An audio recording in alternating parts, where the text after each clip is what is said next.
As últimas 48 horas estão virando o mundo de cabeça para baixo, ou talvez ao contrário, pondo-o de pé. Trump está destruindo o Irã. As negociações parecem ter sido detonadas. O cessar-fogo foi cancelado. Mísseis, drones, minas, ameaças de ataque nuclear.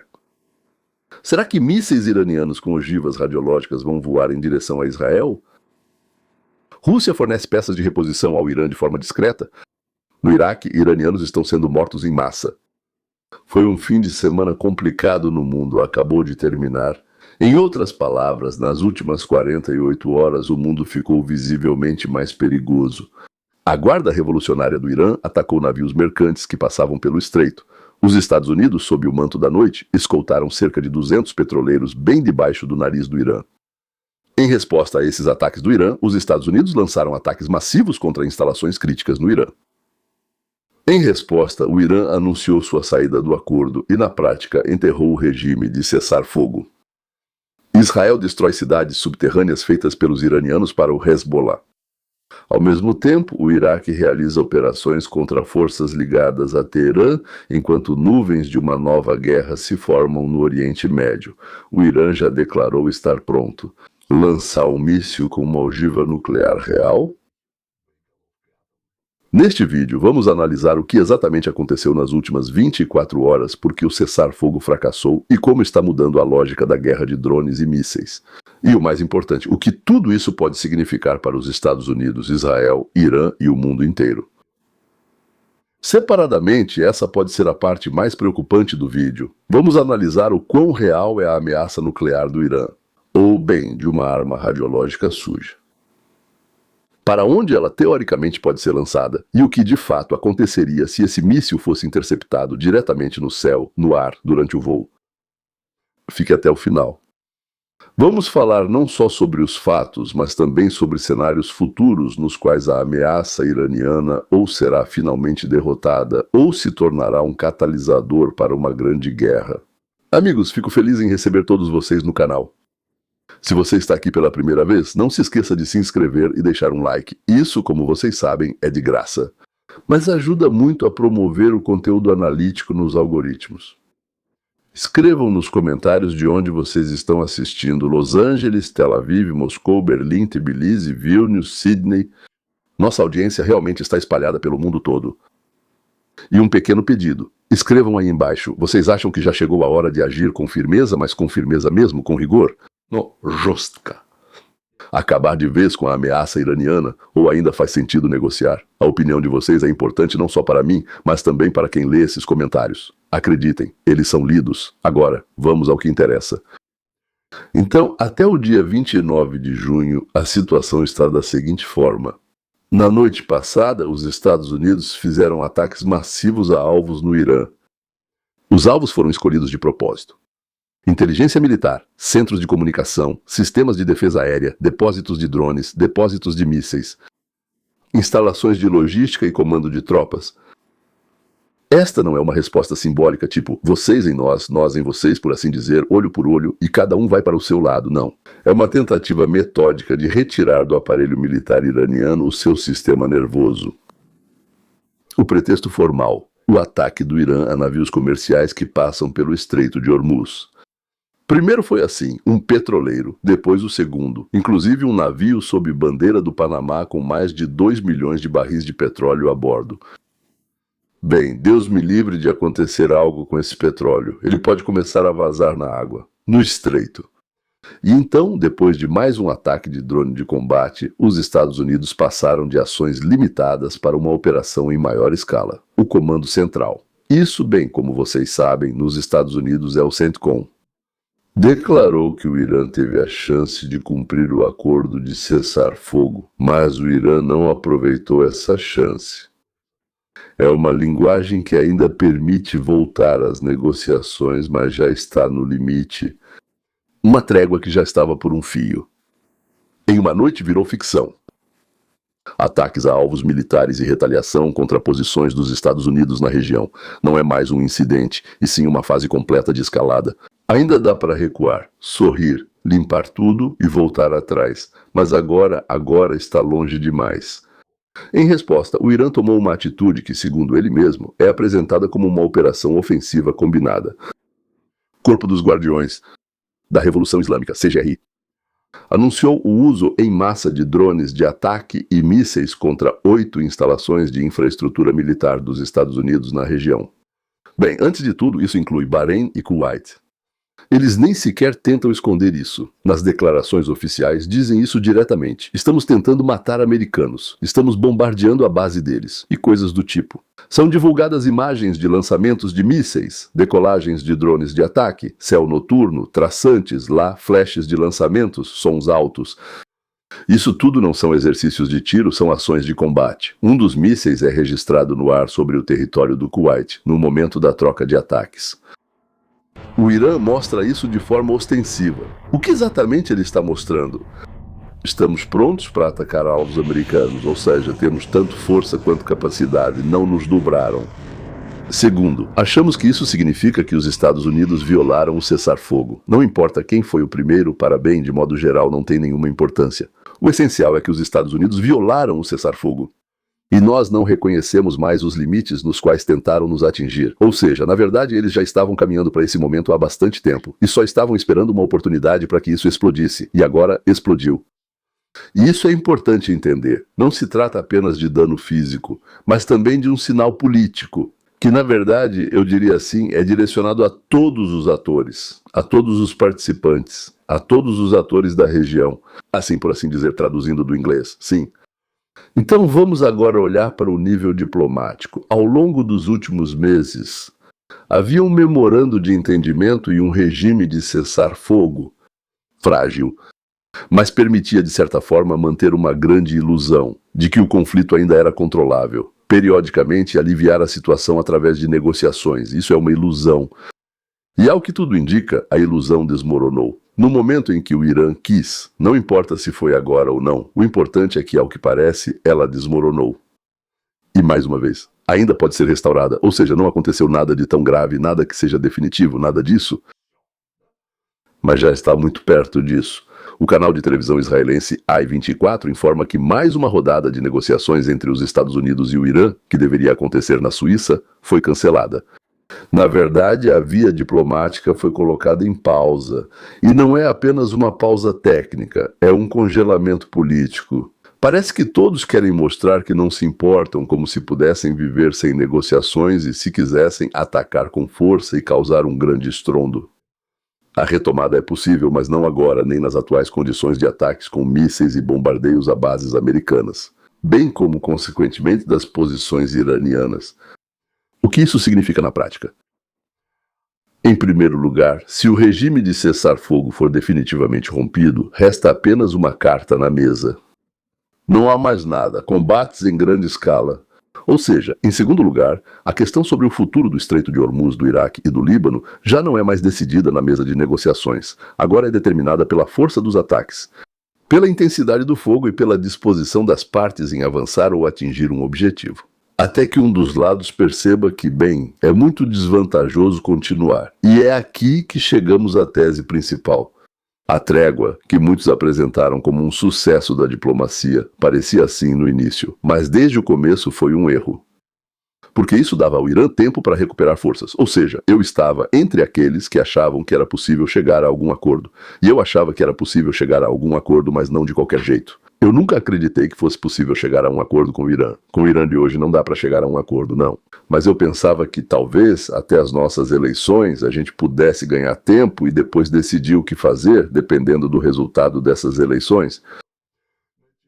Então, vou falar diretamente agora. O que eu vou dizer não vai agradar muito quem acreditava no processo de paz. Segundo um alto representante do Ministério da Defesa dos Estados Unidos, desde o fim da campanha de bombardeios em 7 de abril, o Irã tem movido ativamente seus sistemas de defesa aérea e complexos de mísseis para a região do Estreito de Hormuz. Ou seja, eles estavam levando tudo o que tinham para lá. Entendendo que essa era a única opção deles lá, e mas não muito eficaz, seria, por assim dizer, uma espécie de aperto, onde eles podiam pressionar o mundo de forma dolorosa. O equipamento era movido, camuflado, disperso pelas ilhas ali. Keshem Sarek. e nas áreas costeiras, naturalmente, que já haviam sido atingidas, e simplesmente, por assim dizer, no lugar do que foi destruído, colocavam o que foi trazido de outras regiões. Enquanto diplomatas discutiam cessar-fogo, os militares do lado iraniano seguiam fazendo o trabalho militar clássico, principalmente restauração dos sistemas danificados, implantação de novas baterias lá, logística de mísseis, drones, fortalecimento dos pontos-chave. Mas eu só quero dizer que os americanos faziam exatamente a mesma coisa. Além disso, segundo fontes, o Irã recebia ativamente ajuda da China e da Rússia. Não em forma de participação direta, como todos sabemos, em ações de combate, mas através do fornecimento de componentes, tecnologias e armamentos. Ou seja, tudo isso somado permitiu não apenas retornar ao estado original, e talvez, nós não sabemos ao certo, talvez até mesmo melhorar parcialmente as capacidades do Irã. Ou seja, tudo do país inteiro foi trazido para cá. O último bastião. Dessa forma, o cessar-fogo se tornou uma janela de oportunidades para o Irã. Os Estados Unidos pararam os ataques. E o Irã não parou a restauração e a modernização, mas só pessoas muito estúpidas poderiam supor que eles não fariam isso. Agora, o que chamamos de nó geográfico-chave, um grande nó. Estreito de Hormuz. Do ponto de vista da economia global, essa é uma artéria por onde passa um enorme fluxo de petróleo e gás, e também de todos os tipos de fertilizantes agrícolas. Do ponto de vista do Irã, isso é uma alavanca de pressão sobre o mundo inteiro. Ao mesmo tempo, é uma área que eles querem controlar como se fosse deles. Antigamente, os bandidos construíam uma pequena fortaleza à beira do rio. Eles atiravam em todos que passavam e diziam: paguem tributo, senão ninguém passa. A ideia é a mesma. O Irã declarou de forma inequívoca: o estreito deve estar totalmente aberto e livre para passagem, mas somente sob as nossas condições. Ou seja, não é uma via navegável internacional. Este é o nosso estreito. Por quê? Porque nós queremos assim. Na prática, isso significa: se os navios seguem as exigências de Teherã, eles passam. Caso contrário, podem ser detidos, atacados, danificados ou algo do tipo. Já houve ataques a navios comerciais no estreito, como todos vocês sabem, inclusive aqueles que tentaram passar pela parte de Omã. Lá, dos dois lados, há Omã e Irã. Agora, os iranianos estão tentando negociar com Omã sobre como cooperar. É isso. Ou seja, muitos navegavam pelo lado, digamos, o mais longe possível da costa iraniana, mais perto de Omã, mas mesmo assim o Irã os atacava. Resposta dos Estados Unidos: ataques contra posições de mísseis antinávio e drones que eram usados para atacar os petroleiros. É nesse contexto que aparece na tela o mais novo míssil de cruzeiro antinávio iraniano Thalia destruído. Bem, como assim Thalia, né? Ela está se referindo a outra coisa. Não é Thalia, né? E a imagem do complexo destruído que até ontem podia atacar grandes navios no estreito. Isso não é apenas um ataque, é uma imagem. São os Estados Unidos mostrando como estão arrancando os dentes do Irã, com os quais ele morde o comércio global? Paralelamente aos acontecimentos no mar e no céu, outra história, não menos importante, está se desenrolando no Iraque. As informações que chegam de lá falam sobre operações militares em larga escala contra políticos e forças que são apoiados pelo Irã ou apoiam o Irã. Forças especiais iraquianas, veículos blindados, tanques nas ruas, tiroteios noturnos. Isso já não é apenas uma luta dos serviços secretos. É uma expulsão violenta da influência iraniana da política iraquiana. Exemplo, uma cena no bairro do Hotel Plaza, agora em chamas. Houve-se explosões e há combate. Segundo relatos, o primeiro-ministro iraquiano está reprimindo políticos suspeitos de terem ligações próximas com o Irã. E esse é um momento muito importante. A guerra entre Estados Unidos e Irã já vai além de ataques a alvos militares. Ela está se transformando em uma luta por quem controla as elites políticas em territórios-chave. Estamos falando sobre o Iraque, o Líbano e a Síria. Como podemos ver, os Estados Unidos estão cercando o Irã com seus aliados nos territórios que eles estão eliminando a influência iraniana. Assim como antes o Irã tentava fechar um cerco a Israel, e hoje Israel e os Estados Unidos fecham um cerco ao Irã. E agora chegamos a outro potencial ponto de explosão, o Líbano. Relatórios iniciais indicam que Israel pode ter realizado um ataque aéreo contra alvos no sul do Líbano. O Líbano foi repetidamente descrito como uma linha vermelha, e qualquer intervenção séria lá automaticamente provocava uma reação do Irã e do Hezbollah. Aqui é preciso entender, o Hezbollah não é apenas uma força política, é uma estrutura armada com armamento pesado, mísseis e experiência em guerra. Na opinião de vários analistas, acordos entre Israel e Líbano sobre questões de segurança podem provocar uma guerra civil dentro do Líbano. Hezbollah declara abertamente estar pronta para uma escalada caso sinta ameaça às suas posições. O comandante CENTCOM, general Brad Cooper, segundo relatos, pretende viajar de Israel ao Líbano para discutir mecanismos de segurança no âmbito do Acordo Quadro. Está sendo discutida a formação do chamado Comitê Tripartite para monitorar o cumprimento do acordo. Tripartite: Líbano, Israel, Líbano, não Hezbollah, não Irã, ou seja, Líbano, Israel e Estados Unidos. Mas em meio a foguetes, drones, explosões e negociações canceladas, qualquer acordo parece extremamente instável. Também há acordos Líbano e Estados Unidos. Isso é cancelado, dá liberdade de ação aos israelenses e permite que as forças armadas americanas ajudem Israel, tanto fornecendo armamentos quanto participando diretamente das operações contra o Hezbollah.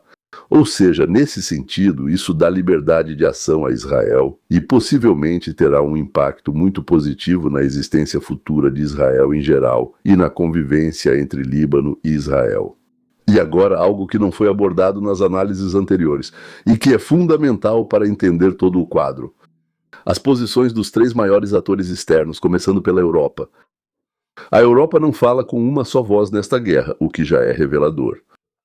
França, Alemanha e Grã-Bretanha, nas primeiras horas após o início da operação, emitiram uma declaração conjunta condenando especificamente os ataques iranianos contra os países da região. Ou seja, formalmente se solidarizaram com a lógica de que o Irã é o agressor. Enquanto isso, Macron afirmou que a França não pode aprovar ataques fora do direito internacional, responsabilizando principalmente o Irã, mas também enviando equipamento militar ao mar Mediterrâneo. Ou seja, a França, ao mesmo tempo, critica a forma das ações e aumenta sua própria presença militar na região. A Grã-Bretanha assumiu uma posição intermediária, certo? O primeiro-ministro Starmer, que já está de saída, por assim dizer, convocou uma reunião de emergência do Comitê Cobra e declarou que Londres não quer uma escalada maior nem um conflito regional mais amplo. Mas, ao mesmo tempo, ressaltou que não se pode permitir que o Irã desenvolva armas nucleares. Finalmente, os britânicos acordaram e enviou caças Typhoon para proteger as bases americanas e aliadas no Catar, sem participar formalmente dos próprios ataques. Já na Europa Oriental, o quadro é muito mais claro. Tchequia, Polônia e países bálticos apoiaram abertamente Estados Unidos e Israel. O presidente da Tchequia, Pavel, condenou diretamente o apoio do Irã à guerra russa na Ucrânia. O chanceler da Estônia classificou a morte do líder supremo do Irã como um golpe estratégico para a aliança entre Rússia e Irã. A Finlândia traçou um paralelo direto. O Irã forneceu drones e mísseis para a guerra russa contra a Ucrânia. O enfraquecimento do Irã é visto em Helsinki e Tallinn como um enfraquecimento da máquina de guerra russa. O que, claro, do ponto de vista deles, é muito positivo. A Hungria, como de costume, acabou sendo um caso especial. O primeiro-ministro expressou preocupação não com a geopolítica, mas com os preços do petróleo, afirmando que a escalada duplica essa importância do oleoduto Druzhba, que passa pela Ucrânia. Ou seja, um exemplo característico de como, mesmo entre aliados formais da OTAN, a reação à mesma crise é ditada por interesses nacionais completamente diferentes. A Polônia adotou a posição mais pragmática. O ministro da Defesa, Kosiniak-Kamysz, disse diretamente que Varsóvia não participa da operação contra o Irã e alertou que um conflito prolongado no Oriente Médio pode colocar em risco o fornecimento de armas para a Ucrânia e ainda dar à Rússia vantagem econômica com a alta nos preços dos recursos energéticos. Ou seja, a Polônia observa a crise iraniana exclusivamente pela ótica de como tudo isso vai impactar a guerra que a afeta a Polônia de forma direta e imediata. Tipo, bom, ok, isso nos interessa, aquilo não nos interessa tanto. ou pelo menos nos interessa menos. Conclusão geral sobre a Europa. Não existe uma posição unificada. Europa Ocidental. Isso é França e Alemanha. Criticam métodos com cautela, mas apoiam o objetivo. Leste da Europa, Polônia, países bálticos e Tchequia veem esse conflito como continuação da guerra contra a Rússia ao enfraquecer seu aliado. Quase todas as capitais europeias estão preocupadas com os preços do petróleo e com o risco de o Oriente Médio desviar a atenção e recursos da Ucrânia. Posição da Rússia. Se na Europa vemos um espectro de posições, a posição da Rússia é extrema, coesa e previsível, desde a primeira hora do conflito. O Ministério das Relações Exteriores da Rússia classificou os ataques dos Estados Unidos e Israel como intencionais, planejados e não provocados. Acrescentou que, por exemplo, as pessoas estavam construindo uma bomba atômica. Diziam: assim que eu tiver, vou jogar ela em vocês. Portanto, não foram ataques não provocados. Também chamaram isso de agressão contra um Estado soberano, diretamente violando princípios básicos do direito internacional. A retórica de Moscou estava tensa desde o início. O Ministério alertou sobre o risco de uma catástrofe humanitária, econômica e até radiológica. E declarou que toda a responsabilidade por uma reação em cadeia imprevisível e uma espiral de violência recai sobre os Estados Unidos. Bem, e claro, os Estados Unidos, o grande Satã, ou como quer que o chamem, o diabo, e Israel, o pequeno diabo. Vale a pena prestar atenção à formulação sobre catástrofe radiológica. Engraçado, não é? Moscou foi a primeira a dizer isso, antes de todos. Antes do tema da ameaça nuclear se tornar central na mídia ocidental. E isso claramente fazia parte de uma estratégia de informação. Apresentar ataques contra instalações nucleares iranianas como algo que ameaça não só o Irã, mas toda a região devido à possível liberação de radiação. Ou seja, eles começaram dizendo que se vocês atacarem esses locais que a Rússia ajudou a construir, então algo pode explodir. E depois, aos poucos, isso tudo passou para a ideia de que, na verdade, o Irã pode até jogar uma bombinha em vocês. A Rússia, junto com a China, iniciou uma reunião de emergência do Conselho de Segurança da ONU sobre a ameaça à paz e segurança internacionais. Aqui estão as ameaças da Rússia à paz e segurança. Contra a Ucrânia, na verdade, não há ameaça. Isso por si só é apenas uma manobra diplomática, uma tentativa de transferir a discussão para um formato em que os Estados Unidos e Israel sejam os acusados, e não o programa nuclear iraniano. Esse é um detalhe importante destacado pelos analistas. E tanto a Rússia quanto a China não usaram seu direito de veto no Conselho de Segurança para defender diretamente o Irã. O representante dos Estados Unidos na ONU viu isso como sinal do maior isolamento diplomático de Teherã. Ou seja, nem mesmo eles gostaram quando Teherã declarou um pouco depois que eles, digamos assim, iam jogar uma bombinha em alguém por lá. Tipo, tudo já está pronto ou quase pronto, agora vamos terminar de preparar e jogar a bomba em vocês. Isso eles realmente não gostaram. Em outras palavras, o apoio retórico é máximo, mas a disposição real e material de defender o Irã no cenário internacional, especialmente se eles começarem a ameaçar e realmente jogarem em algum lugar, não existe. Uma bomba suja, não importa qual, mas uma bomba, isso simplesmente desaparece, certo? Agora, a China está se comportando de forma visivelmente mais cautelosa e contida do que a Rússia, embora a posição de conteúdo seja semelhante. O ministro das Relações Exteriores, Wang Yi, realizou uma série de conversas telefônicas com o chefe do Ministério das Relações Exteriores do Irã, com o chefe do Ministério das Relações Exteriores de Israel, com Lavrov, declarando em cada conversa mais ou menos a mesma coisa. Os ataques não têm proporção. As sanções do Conselho de Segurança da ONU violam a soberania do Irã. A China pede a cessação imediata das ações militares, o retorno às negociações e coisas do tipo. Pequim destacou que uma solução pela força não resolve o problema, mas gera novas consequências de longo prazo e em série. Ao mesmo tempo, só quero observar que eles estão constantemente apertando o cerco em torno de Taiwan, realizando exercícios militares lá o tempo todo e dizendo que vão tomar Taiwan. Mas quando outros fazem isso, causa conflito. Para nós pode, ou seja, nós podemos, mas eles não. Sim, é como todos fazem. Quem age diferente? É especialmente reveladora a frase de Van Yi na conversa com o Ministério das Relações Exteriores de Israel. A China tradicionalmente defende a resolução de pontos críticos internacionais e regionais por meio de diálogo e consultas. Ou seja, Pequim se apresenta como uma parte neutra, interessada na estabilidade. Mas o interessante é o seguinte: eles não se apresentam como aliados militares de Teherã. E nós não sabemos por quê. Se é porque eles só querem entrar como mediadores ou porque estão tentando se distanciar, achando que, os mulás e ayatolás são meio malucos. Ao mesmo tempo, a China expressou uma preocupação separada e mais específica com a segurança de seus cidadãos e instalações no Irã, e eles construíram um monte delas lá. E recebeu de Israel a confirmação da disposição de garantir essa segurança. Indiquem aí, pessoal, os pontos no mapa e a gente não vai atacar esses lugares. E aí, nada vai voar para lá. Então, um detalhe interessante que mostra qual é a primeira prioridade para Pequim. Não é solidariedade ideológica com Teherã, mas sim a proteção dos próprios interesses econômicos e a presença na região. O que também é normal, certo? Primeiro, havia os contratos de petróleo e projetos de infraestrutura que construíam no Irã.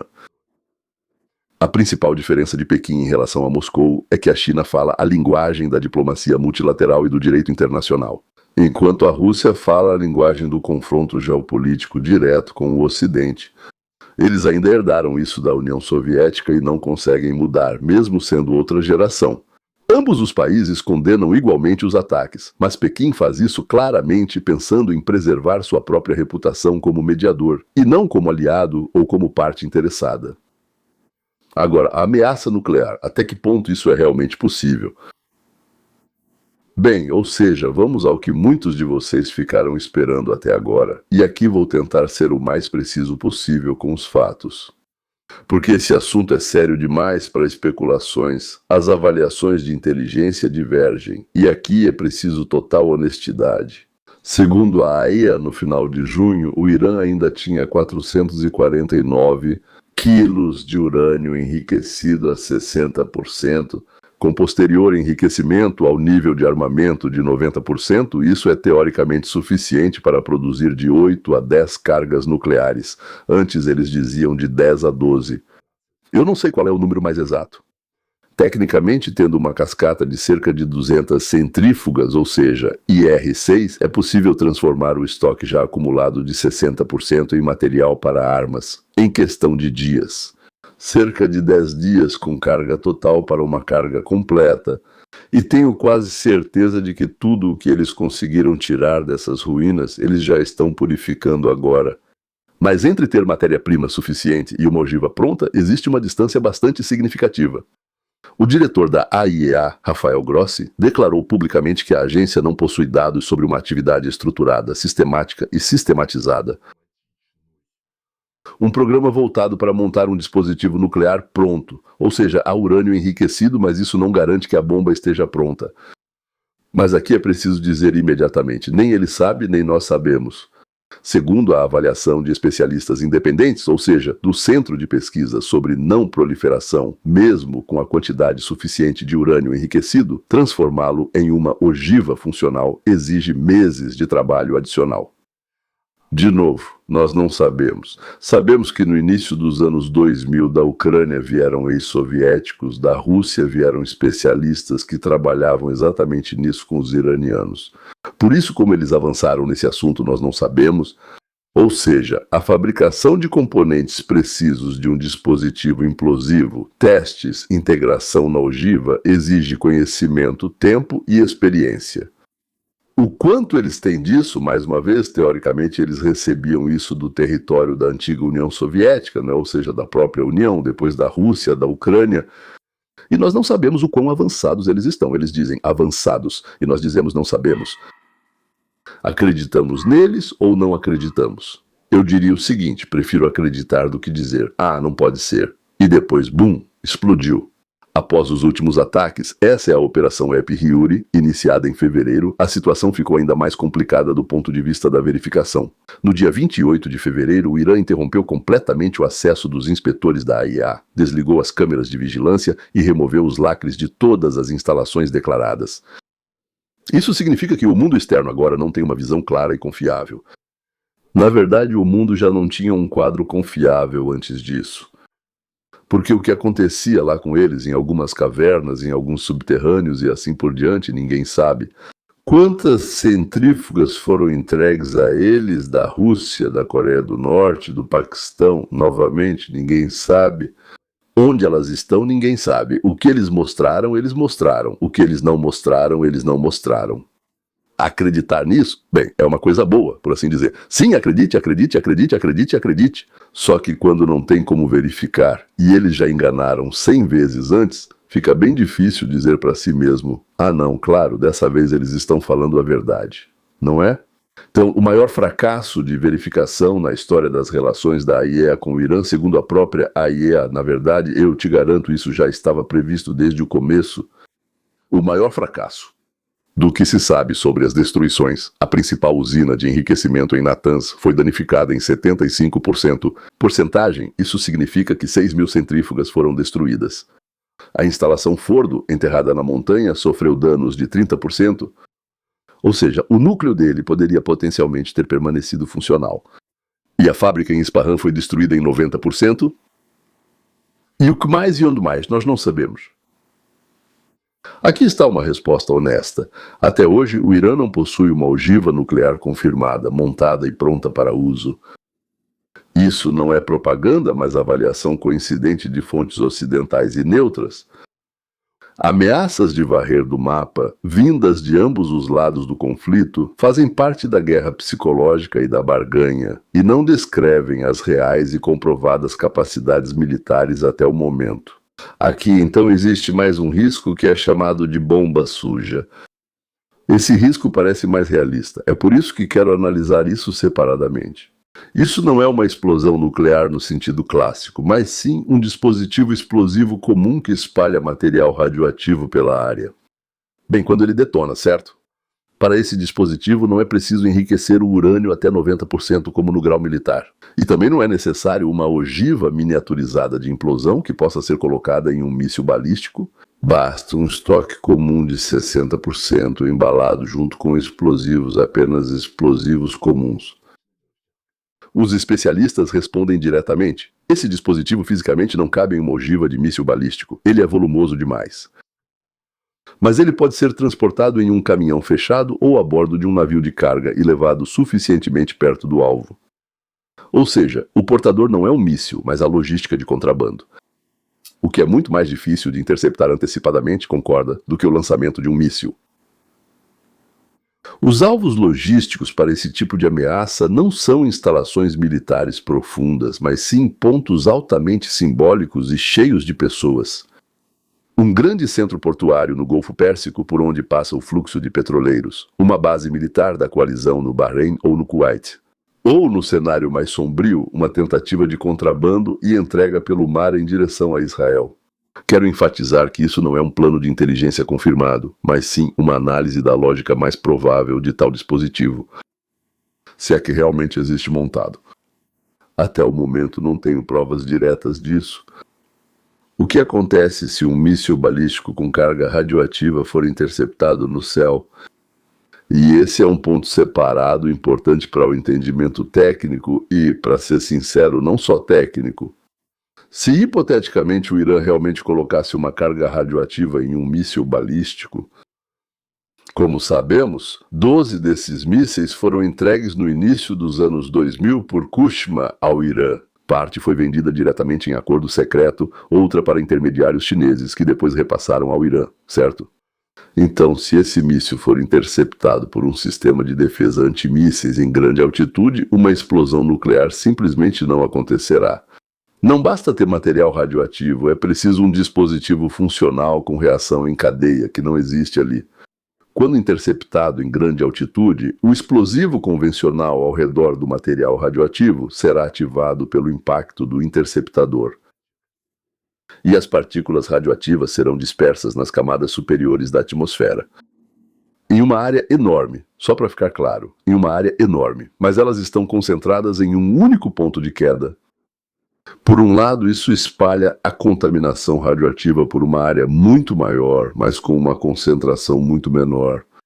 Por quilômetro quadrado, menos do que numa explosão ao nível do solo em um único ponto. Ou seja, a interceptação nesse sentido reduz o perigo local para uma cidade específica. Por outro lado, cria uma precipitação radioativa incontrolável e difícil de prever. Em inglês, eles chamam isso de fallout, sobre um território enorme.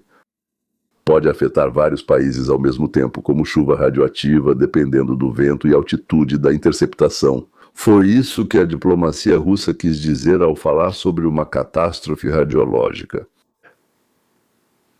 Até onde se sabe, hoje em dia o Irã não tem uma ogiva nuclear confirmada e pronta para uso em combate.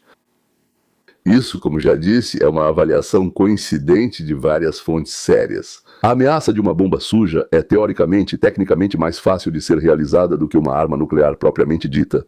Ela não exige um método de entrega por míssil, mas sim por contrabando. Agora isso muda completamente a natureza do risco. Não é uma questão de saber se o míssil vai voar, mas sim de controle de fronteiras e portos. Em Israel, esse controle é bastante rigoroso e sério. Já em outros países, nós não sabemos. O cenário de interceptar um míssil com carga radioativa no céu não é uma prevenção total da catástrofe. É apenas a substituição de uma forma de risco por outra. Um impacto localizado e, por outro lado, uma contaminação radioativa dispersa em uma grande área.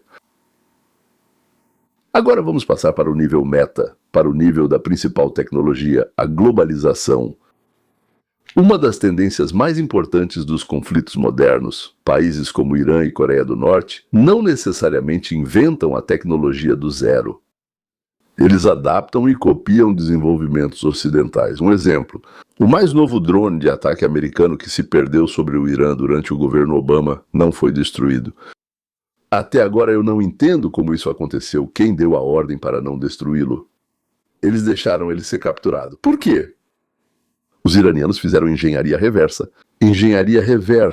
E com base nessas tecnologias surgiram os drones modernos deles, que agora, por um lado, destroem a Ucrânia e, por outro lado, atiram nos próprios americanos. Muito obrigado, camarada Obama. Some a isso o vazamento global de conhecimento, fontes abertas, publicações, vazamentos de universidades e centros científicos, e uma enorme quantidade de estudantes estrangeiros.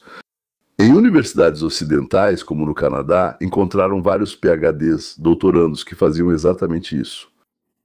Ou seja, estudavam tecnologias americanas, canadenses e ocidentais para levá-las para o Irã.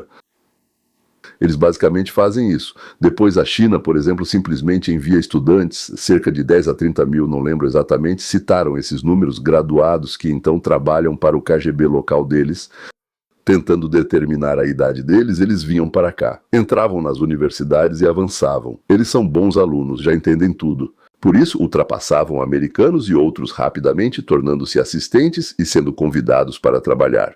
Durante as pesquisas, roubavam informações e transmitiam para a China. O mesmo ocorre com o Irã, mas em menor escala. Mas no Canadá, como ficou claro, isso está muito desenvolvido. Por isso, é muito difícil para os países ocidentais manterem a vantagem tecnológica. Você cria o mais novo modelo de armamento, e alguns anos depois, aparece quase um idêntico nas mãos daqueles que você considera adversários. Isso explica como o Irã conseguiu aumentar tão rapidamente sua frota de drones e mísseis capazes de complicar seriamente a vida de um exército como o americano. Trump, sendo presidente, adotou uma linha de comportamento extremamente específica em relação ao Irã. Por um lado, ameaçando enviá-los para o inferno. Esta noite, uma civilização inteira perecerá. Por outro lado, ele afirmou: eu amo o Irã e os iranianos. Quer torná-lo grande novamente. E criar um novo Oriente Médio, o que é verdade. Muitos analistas ainda tentam entender o que foi isso. Alguns acham que é caos, outros dizem que é uma estratégia consciente de imprevisibilidade. Os esquerdistas viam nisso apenas loucura. Eles começaram a analisar cuidadosamente o curso das negociações e dos processos contra-revolucionários. Fica claro, nessa aparente desordem havia uma lógica própria, pressão e barganha. Hoje, quando Trump está novamente na Casa Branca, o 45º, agora o 47º, seu estilo duro, expressivo e extremamente personalizado volta a ser um fator. Aspectos a considerar ao analisar qualquer situação. Ele pode, em um dia, vir com ameaças e no dia seguinte começar a falar sobre um acordo, que, segundo ele, resolverá tudo. Isso cria incerteza e imprevisibilidade, que, por um lado, pode favorecer os Estados Unidos, mas, por outro, aumenta o risco de uma avaliação errada da situação por parte do adversário. Uma pergunta importante: e depois o que acontece, certo? E o que vem depois? No curto prazo, podemos destacar vários cenários. Continuação de uma escalada controlada. Os Estados Unidos seguem atacando alvos específicos do Irã, como infraestrutura, defesa aérea, comunicações, depósitos e posições de mísseis. O Irã reage com ataques a bases na região, à navegação e a aliados dos Estados Unidos. As negociações ou ficam congeladas ou ocorrem em meio a explosões, bem como um elemento puramente decorativo. O segundo é a transição para a guerra regional. Se ataques às bases dos Estados Unidos no Bahrein e no Kuwait causarem perdas significativas, se a navegação em Hormuz for paralisada, se as frentes no Iraque e no Líbano ganharem intensidade ao mesmo tempo, o conflito atingirá um nível qualitativamente diferente. É possível o envolvimento de um círculo muito mais amplo de participantes. Israel, claro, um estado do Golfo Pérsico que agora está envolvido, mas não está envolvido. OTAN, Rússia, China. Não diretamente, mas com apoio, fornecimento, inteligência e operações cibernéticas. O terceiro cenário é uma mediação urgente. Em algum momento, a escala de destruição, o aumento dos preços do petróleo, a pressão do mercado e o medo das elites forçarão as partes a buscar pelo menos uma pausa temporária. Nos bastidores, podem começar negociações com a participação de países europeus, aliados regionais e, possivelmente, com a participação da China como um importante ator econômico. Mas, para que esse cenário se torne realista, ambos os lados precisam reconhecer que continuar a guerra se torna mais perigoso para eles do que uma retirada temporária. E isso, como vemos, é incrivelmente difícil, pelo menos no exemplo da Rússia e da Ucrânia. Eu venho falando sobre isso há vários meses, quando me perguntam: e o que vai acontecer depois na Rússia e na Ucrânia? Então, o principal que precisamos entender: não vivemos mais na fase de conflito congelado entre os Estados Unidos e o Irã. Estamos em uma fase de escalada acelerada, onde a trégua de fato foi destruída. As negociações foram interrompidas ou adiadas. Ataques contra alvos uns dos outros tornaram-se norma. Novos locais estão sendo envolvidos novamente. Iraque, Líbano, Estreito de Hormuz. No cenário internacional, a Europa se divide entre quem vê isso como ameaça à segurança e quem prioriza preços do petróleo e riscos, inclusive para a Ucrânia. Enquanto isso, Rússia e China protegem Teherã diplomaticamente, mas não de forma tão ativa a ponto de entrarem em confronto direto com os Estados Unidos pelo ramo direito. Nós, é claro, já passamos por crises ainda mais perigosas. Mas a junção de drones, mísseis balísticos, ataques precisos à infraestrutura, vazamento de tecnologia e resposta internacional fraca, entre outros, a fraqueza das instituições internacionais e o potencial ainda latente para um incidente radiológico tornam, digamos assim, o perigo, a situação atual, singularmente arriscada. Isso não é um risco, isso é uma explosão global. Isso é o risco do início de uma campanha regional séria com o uso, pelo menos, de uma arma suja radioativa. E a pergunta que quero fazer a você é: estamos caminhando para a palavra final do regime iraniano, para a queda do regime iraniano ou para uma guerra longa e cara sem um final claro? Se você assistiu até esse momento, muito obrigado. Episódios tão longos e cheios de conteúdo exigem atenção e tempo do espectador, e eu valorizo isso. Não deixe de escrever nos comentários. Vocês apoiam uma linha dura contra o Irã visando naturalmente uma mudança de regime? Ou acham que o risco é alto demais e que devemos voltar às negociações a qualquer custo? Analiso suas respostas e frequentemente as uso como base para próximos vídeos. Não se esqueçam de deixar o like, senhoras e senhores, se inscrever no canal e ativar as notificações para não perderem novas análises. O sininho, as notificações, para não perderem novas análises. Obrigado mais uma vez por estarem comigo. Nos vemos em breve. E sim, não deixem de ir ao Telegram, procurar por Leon Weinstein US, ou seja, o nome é o mesmo do canal no YouTube, e se inscrevam. Eu estou lá quando, digamos, entre vídeos grandes eu posto várias ideias, pensamentos e coisas que aconteceram praticamente naquele exato momento. Assim vocês não precisam esperar a produção de um vídeo grande. É isso, até logo, até a próxima vez.